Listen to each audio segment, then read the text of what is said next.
1017 FM, 710 Keel, Robert J. Wright and Aaron McCarty. The Shreveport Security Systems text line is 318-392-1884. Caddo Parish Sheriff Steve Prator is here. Hey, Mr. Steve, welcome back to Keel. What you up to this morning? How you doing? Well, just getting up and around. Had a long night. Busy night last night. Rather than me start talking about it or Aaron fill in the blanks and get stuff wrong, you tell us about the chase last evening. What can you tell us?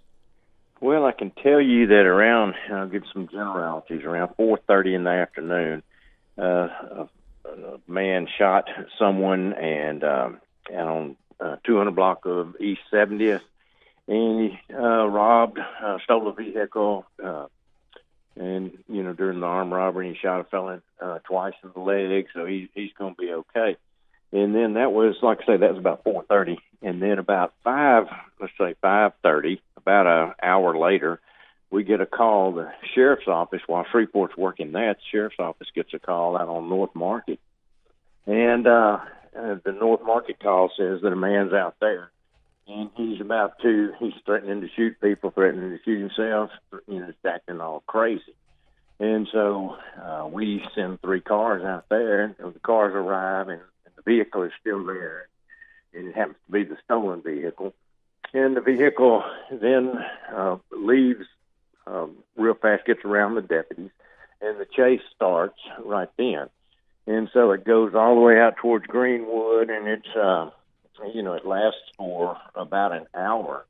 There's probably, I would imagine, there's probably 25, 30, maybe more vehicles involved at different points during the chase. We're trying to we have to monitor speeds, we have to traffic, and it's not just like everything goes and the metal to the pedals kind of a deal. You block on ramps and you put spike strips out and all, right? Right, put spike strips out, several locations. You kept changing courses, went all the way out to Greenwood, came back to rode around Cedar Grove, rode around Queensboro. And finally, at Jewell and Greenwood, some spike strips were deployed. He's on flats by now and still going. And during this chase, he's holding a gun up. The deputies and troopers and patrol officers, because all 3 agencies were involved in it, they're seeing him hold a gun up. At one point, he shoots out the window.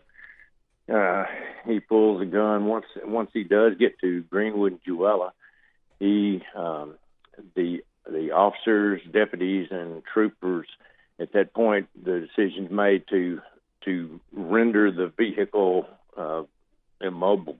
What do you mean by that? Well, to do whatever it takes to stop it. That's a kind word to say that, because we don't just shoot at vehicles.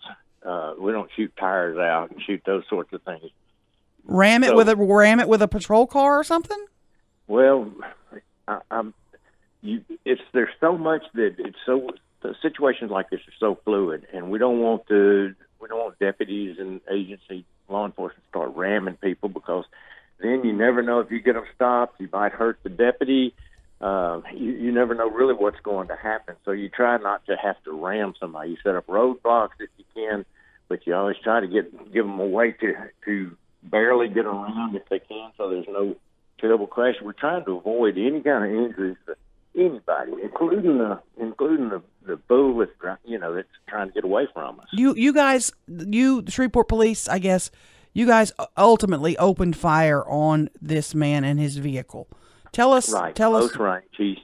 He of course, we're still getting all the interviews. We've got a lot of, as you can imagine, Greenwood and Jewella is a crowded intersection, and we've got quite a few different cell phone views of it.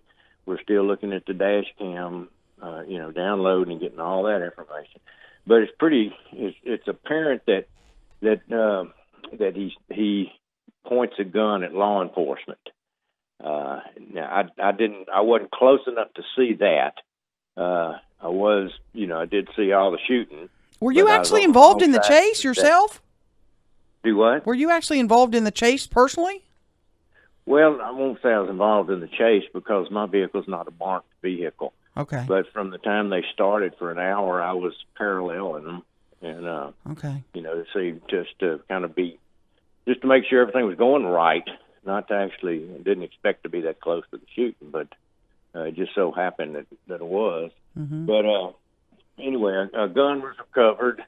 The driver, the one that had done the shooting, the one that had the gun, the one that robbed, stole the car, he was deceased. And so it's just it's a matter of sorting things out. There was one trooper that shot. There were 2 deputies, Caddo deputies, that shot, and there were 2 Shreveport police officers that shot.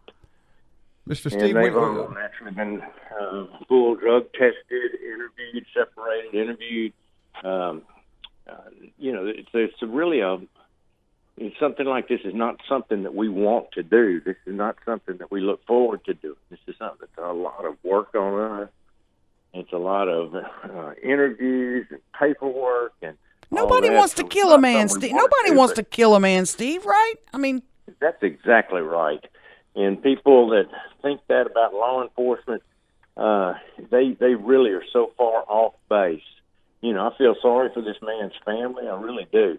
His family didn't do anything. This fellow, I don't know. I'm sorry that this happened. We didn't want this to happen.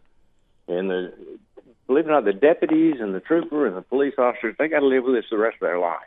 Steve, okay. you talk about nobody that can pass the psychologicals and all of the backgrounds of everybody of everything we do to hire somebody.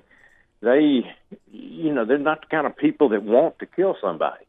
You had talked about I think you used the term controlled chase, and evidently this went on controlled speeds.